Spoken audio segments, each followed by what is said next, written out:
संवत 2081 के नाम से जानते और पहचानते हैं। जानते और पहचानते होते तो शायद इस तरह का प्रयास न होता।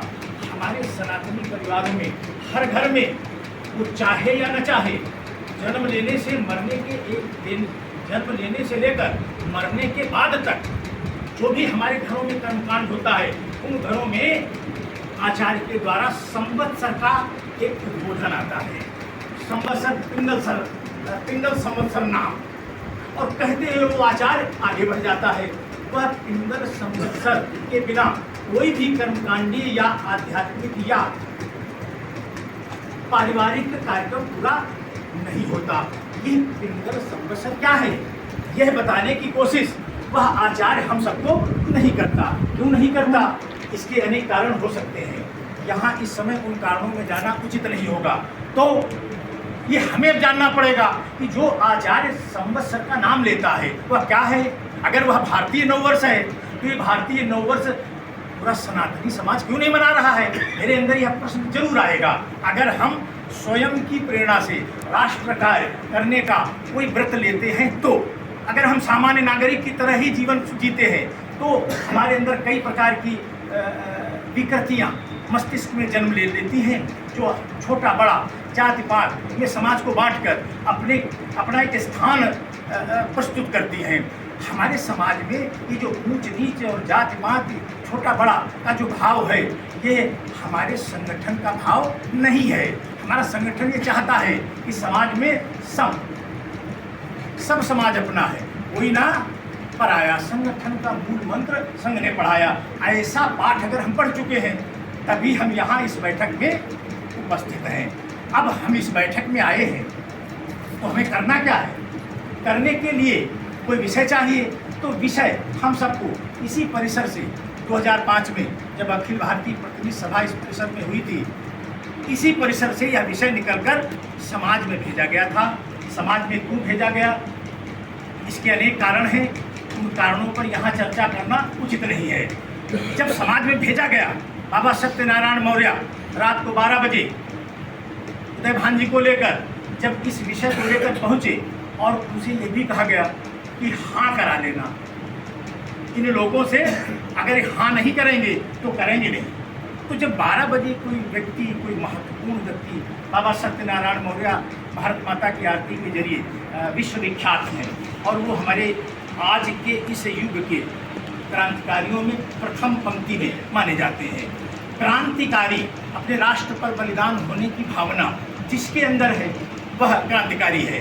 बाबा सत्यनारायण मौर्य अगर 12 बजे रात को हमारे निवास स्थान पर प्रस्तुत होते हैं तो ये समझने में ज़्यादा देर नहीं लगानी पड़ी कि आखिर रात को 12 बजे हमसे मिलने तो नहीं आ रहे होंगे, कोई बात होगी। वो बात क्या है? तो बात जानने के लिए जैसे वो घर निवास पर पहुँचे, उनका आतिथ्य सत्कार किया गया और उनको जलपान कराने के बजाय तत्काल उनसे विषय की जानकारी कि बाबा आप यहाँ आए हैं, क्या विषय है, उस विषय को आप रखें। बाबा चूँकि विषय लेकर गए थे तो पूरा विषय उन्होंने रख दिया। तब उनको जलपान कराया गया और चलते समय कहा गया जाओ, जैसा तय किया गया है वैसा ही होगा। इसका मतलब इस कार्यक्रम को करने की जो पद्धति विकसित है ये हमने तय नहीं की है, उदय भान ने तय नहीं की है। यह पद्धति भी इसी परिसर से निकल कर गई थी। क्या गई थी कि भारतीय नववर्ष मनाने के लिए हम लोग क्या करेंगे? भारत में एक और नववर्ष मनाया जाता है जो संविधान में अंकित नहीं है, और जो संविधान में अंकित है नववर्ष के रूप में शक संवत, वो भारत के कोई लोग मनाते नहीं हैं। और जो हम लोग विक्रम संवत अपना मनाते हैं उन्हें सांप्रदायिक कहा गया। सांप्रदायिक कहने वाले भी मंदिर जाते हैं और सांप्रदायिक जो हैं जिन्हें कहा गया वो भी मंदिर जाते हैं। तो मंदिर जाने या मंदिर आंदोलन की वजह से सांप्रदायिक हमें कहा गया, यह विचार उचित नहीं है। क्यों? क्योंकि भारतीय नववर्ष को पुनर्जीवित करने का वर्ष प्रतिपदा के रूप में हम इसको मनाने वाले असंख्य स्वयंसेवकों की श्रृंखला तैयार करेंगे। वह स्वयंसेवक समाज में जाएंगे और समाज में जाकर अपने वर्ष प्रतिपदा को भारतीय नववर्ष के रूप में पुनः स्थापित करेंगे, मान्य करेंगे। ऐसा प्रयास उस समय लिया गया जब ये प्रयास लिया गया। इसी को रोकने के लिए हमें सांप्रदायिक शक्तियाँ कहा गया। वो सांप्रदायिक शक्तियाँ चूंकि समाज की भावना के विपरीत कहा गया, इसलिए हम लोगों ने उसका ध्यान नहीं दिया और कदम बढ़ाते हुए यहाँ तक आए कि अब हम समाज के द्वारा भारतीय नववर्ष को गर्वपूर्वक मनाने की एक विधा विकसित कर चुके हैं।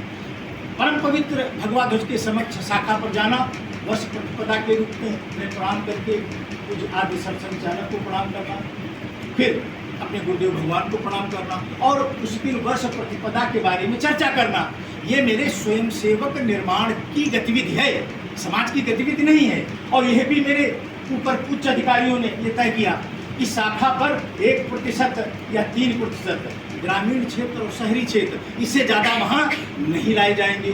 तो शेष समाज कभी नववर्ष मनाएगा नहीं, तो फिर यह अभियान भारत का प्रकटीकरण नहीं होगा। तो फिर इस अभियान का क्या अर्थ रहता है? यह भाव सुनकर, समझकर, जानकर यहाँ के मनीषियों ने, ऊपर बैठे अधिकारियों ने ये तय किया कि इसको समाज के स्वयंसेवकों के, समाज के लोगों के द्वारा कैसे प्रारंभ किया जाए। एक विधा विकसित करो। भारतीय नववर्ष ये दोपहर में या संध्या काल में या रात्रि के 12 बजे प्रारंभ हो नहीं सकता। हमारी सनातन संस्कृति उदया काल को मानती है, उदया तिथि को अपना आधार बनाती है सभी उत्सवों का। तो उदया तिथि माने सूर्य की पहली किरण जब निकलेगी, इस पृथ्वी पर पड़ेगी, उस दिन सर्वशक्तिमान होती है। उस किरण के अंदर ऐसे अनेक दिव्य गुण होते हैं जो हमारे नागरिकों के लिए, हमारे राष्ट्र के लिए, हमारी संस्कृति के लिए बहुत ही प्राणवायु है। ऐसी पहली किरण को पवित्र जल से सामूहिक रूप से अर्घ देकर अपने नववर्ष का स्वागत करना।